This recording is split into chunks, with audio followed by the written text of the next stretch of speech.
এদিকে হাসনাত আব্দুল্লাহর এক বক্তব্যে বিএনপি পতনের ডাক। বিএনপিকে বয়কট করে আওয়ামী লীগকে দেশে ফেরাতে হবে এমনটাই ভাষণ দিলেন হাসনাত আব্দুল্লাহ। তাহলে কি আবারও দেশের প্রধানমন্ত্রী হবেন শেখ হাসিনা? এই সম্পর্কে কি বলছে গণমাধ্যম আপনাদেরকে প্রমাণ সহকারে দেখিয়ে দেবো এই ভিডিওর মাধ্যমে, তাই না টেনে সম্পূর্ণ ভিডিও দেখুন। বিএনপিকে বয়কট করে আওয়ামী লীগে যোগদান করেছি এবং আমি ঘোষণা দিয়েছি যে আমি বাংলাদেশ আওয়ামী লীগের সাথে আছি।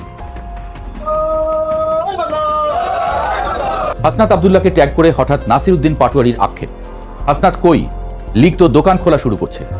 উত্তরে হাসনাত আব্দুল্লাহর কণ্ঠে রীতিমতো যেন হতাশা শোনা গেল। কিছুদিন ধরে গুঞ্জন ছিল আওয়ামী লীগকে নিষিদ্ধ করার পক্ষে নেই জামায়াতে ইসলামী ও এনসিপি। সংসদে দাঁড়িয়ে তারা বলেছিলেন গণতন্ত্র রক্ষায় কোনো দল নিষিদ্ধ করার পক্ষে নন তারা। এমনকি এই অবস্থানে প্রতিবাদে সংসদ অধিবেশন থেকেও ওয়াকআউট করেছিলেন তারা।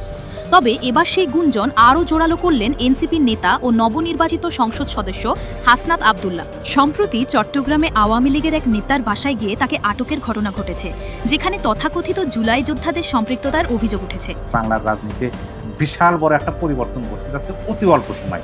এই যে দলে দলে মানুষ আওয়ামী লীগে যোগদান করতেছে, এটা কিসের আলামত? অবশ্যই এটার পেছনে কোনো ইঙ্গিত আছে, আলামত আছে। শেখ হাসিনা আন্তর্জাতিকভাবে খেলা শুরু করে দিয়েছে। শেখ হাসিনা আন্তর্জাতিক মহলকে বোঝাতে সক্ষম হয়েছে 2 বছর পেরোনোর পরে যে বাংলাদেশে এখনো সবচেয়ে বড় রাজনৈতিক দলের একটি হচ্ছে বাংলাদেশ আওয়ামী লীগ। সবচেয়ে বড় চাপ প্রয়োগ করছে আওয়ামী লীগের কার্যক্রমে যে নিষেধাজ্ঞা আছে সেটা তুলে ফেলার জন্য। আসসালামু আলাইকুম, জানিয়ে দেবো এই মাত্র পর সর্বশেষ গুরুত্বপূর্ণ আপডেট খবর। দর্শক, এতক্ষণ শুনছিলেন সংবাদ শিরোনাম, এবার থাকছে বিস্তারিত। তার আগে ছোট্ট একটা রিকোয়েস্ট করতেছে, যারা এই ধরনের নিউজ ল্যাব দেখতে ভালোবাসেন দেরি না করে চ্যানেলটি সাবস্ক্রাইব করে বেল আইকনটি অন করে দেবেন। তাহলে কথা লম্বা না করে চলুন ভিডিওটির বিস্তারিত দেখতে থাকি। ক্ষমতা হারানোর পর কি শেষ হয়ে গেছে আওয়ামী লীগের শক্তি? শুনতে অবাক লাগলেও 15 বছরের শাসনামলে দেশ জুড়ে গড়ে উঠেছিল এক বিশাল ক্যাডার গ্রুপ। রাজনৈতিক বিশ্লেষকদের মতে এই বাহিনীর সদস্য সংখ্যা প্রায় 5 লাখের কাছাকাছি। দেশের প্রতিটি জেলা, প্রতিটি উপজেলা, প্রতিটি মহল্লায় বিস্তৃত ছিল এদের নেটওয়ার্ক। স্থানীয় এমপি এবং প্রভাবশালী নেতারা ছিলেন এদের গডফাদার। কিন্তু 5 আগস্টের পর কোথায় গেল এই 5 লাখ ক্যাডার? তারা কি সত্যি নিষ্ক্রিয়, নাকি পূর্ণ শক্তি নিয়ে আত্মগোপনে থেকে অপেক্ষা করছে এক রক্তক্ষয়ী প্রতিশোধের?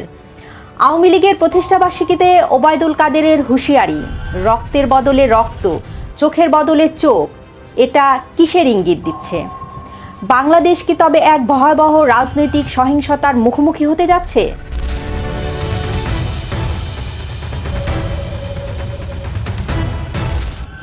আওয়ামী লীগের এই বিশাল ক্যাডার বাহিনীর চরিত্র বুঝতে হলে আমাদের একটু পেছনে তাকাতে হবে।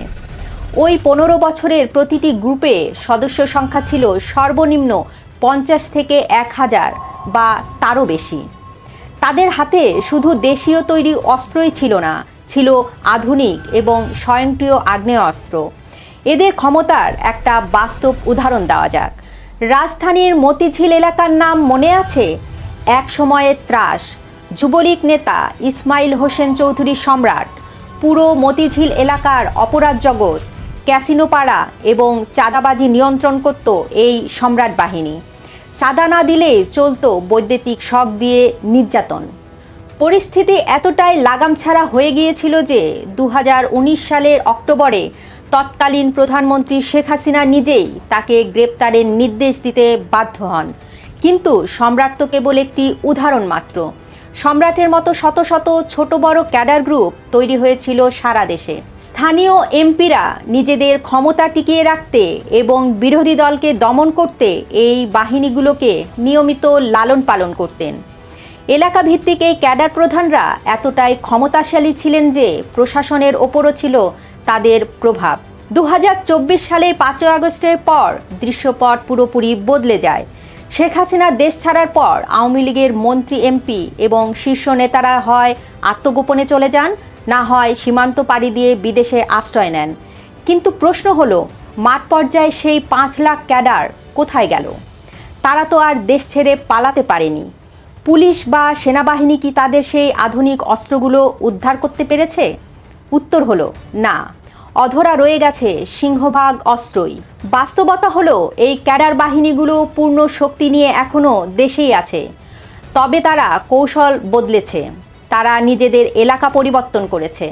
আইন শৃঙ্খলা রক্ষাকারী বাহিনী এবং বিএনপি জামায়াতের চোখ ফাঁকি দিতেই কুমিল্লার ক্যাডার গ্রুপ আশ্রয় নিয়েছে কুড়িগ্রামে। আবার রাজশাহী ক্যাডার গ্রুপ গিয়ে লুকিয়ে আছে ফরিদপুরে। অপরিচিত এলাকায় সাধারণ মানুষের বেশে মিশে আছে তারা, কিন্তু তারা তাদের অনলাইন গ্রুপগুলোতে অত্যন্ত সক্রিয়। মেসেঞ্জার, হোয়াটসঅ্যাপ বা টেলিগ্রামের মতো গোপন গ্রুপগুলোর মাধ্যমে তারা প্রতিনিয়ত নিজেদের মধ্যে যোগাযোগ রাখছে এবং হাইকমান্ডের নির্দেশের অপেক্ষায় আছে। বর্তমান বাংলাদেশের রাজনৈতিক পরিস্থিতি চরম উত্তপ্ত। মাঠে রয়েছে বিএনপি, জামায়াত এবং এনসিপি। তারা আওয়ামী লীগের যে কোনো পুনরুত্থান ঠেকাতে দেশজুড়ে বিক্ষোভ করছে। পরিস্থিতি এখন এমন পর্যায়ে পৌঁছেছে যে প্রকাশ্যে রাস্তায় জয় বাংলা স্লোগান দিলেই পুলিশ তাকে গ্রেপ্তার করছে। রাজনৈতিক পরিচয়ের কারণে সাধারণ সমর্থকদেরও অনেক জায়গায় হয়রানির শিকার হতে হচ্ছে। সবচেয়ে উদ্বেগজনক বিষয় হলো 5 আগস্টের পর থেকে দেশ জুড়ে শত শত আওয়ামী লীগ, যুবলীগ এবং ছাত্রলীগের নেতাকর্মীকে নির্মমভাবে হত্যা করা হয়েছে। অনেক জায়গায় গণপিটুনি এবং বিচার বহির্ভূত হত্যাকাণ্ড হয়েছে, যা এখনও পুরোপুরি বন্ধ হয়নি। এখানেই জন্ম নিচ্ছে এক নতুন সমীকরণ। যখন একটি বিশাল রাজনৈতিক গোষ্ঠীর পিঠ দেয়ালে ঠেকে যায়, তখন তাদের সামনে দুটি পথই খোলা থাকে, হয় চিরতরে হারিয়ে যাওয়া, না হয় মরণ কামড় দেওয়া। আওয়ামী লীগ যে শেষ পর্যন্ত মরণ কামড় দেওয়ার পথে হাঁটতে পারে তার স্পষ্ট ইঙ্গিত মিলছে দলটির প্রতিষ্ঠাবার্ষিকীতে। 23শে জুন শেখ হাসিনার উপস্থিতিতে অনলাইন সভা করে আওয়ামী লীগ। সেখানে বক্তব্য দেন দলটির সাধারণ সম্পাদক ওবায়দুল কাদের। তিনি স্পষ্ট ভাষায় বলেন, আমরা অনেক চোখের পানি ফেলেছি, আর চোখের পানি ফেলব না। এখন চাই চোখ থেকে আগুনের বিচ্ছুরণ। আমাদের নেত্রীকে দেশে ফেরাতে রক্তের বদলে রক্ত চাই, চোখের বদলে চোখ চাই, ভায়োলেন্সের বিনিময়ে চাই ভায়োলেন্স। ওবায়দুল কাদেরের এই বক্তব্য কোনো সাধারণ রাজনৈতিক বক্তব্য নয়। এটি মূলত আত্মগোপনে থাকা সেই 5 লাখ ক্যাডারের প্রতি একটি স্পষ্ট নির্দেশনা। এর অর্থ পরিষ্কার, বিএনপি জামাত জোট যদি নির্যাতন ও মামলার মাধ্যমে আওয়ামী লীগকে পুরোপুরি নির্মূল করতে চায়, তবে আওয়ামী লীগ আর ঘরে বসে থাকবে না, তারা প্রতিঘাত করবে। আওয়ামী লীগ যদি সত্যি প্রতিশোধ নিতে তাদের এই বিশাল ক্যাডার বাহিনীকে মাঠে নামায়, তবে কি হবে? বিএনপি, জামাত, এনসিপির ক্যাডাররাও কি তাদের রুখতে পারবে? যদি এই 5 লাখ ক্যাডার বাহিনী দেশ জুড়ে একযোগে সহিংসতা শুরু করে, তবে আইন শৃঙ্খলা যে ভয়াবহ অবনতি ঘটবে তার খেসারত দিতে হবে বিএনপি, জামাত, এনসিপিকে। দেশের অর্থনীতি ভেঙে পড়বে, জানমালের নিরাপত্তা থাকবে না। আপনার কি মনে হয়, আওয়ামী লীগের এই বিশাল ক্যাডার বাহিনী কি সত্যি মাঠে নামবে? ওবায়দুল কাদেরের এই বক্তব্য কি কেবলই ফাঁকা আওয়াজ, নাকি নতুন কোনো ঝড়ের পূর্বাভাস? জানান আপনার মতামত। প্রিয় দেশবাসী, আপনারা যারা ভিডিওটি শুরু থেকে শেষ পর্যন্ত দেখেছেন, আপনাদেরকে অসংখ্য ধন্যবাদ। যদি ভিডিওটি ভালো লেগে থাকে একটা লাইক, কমেন্ট এবং শেয়ার করে দেবেন। তাহলে সুস্থ থাকবেন, ভালো থাকবেন। দেখা হবে পরবর্তী ভিডিও। আসসালামু আলাইকুম।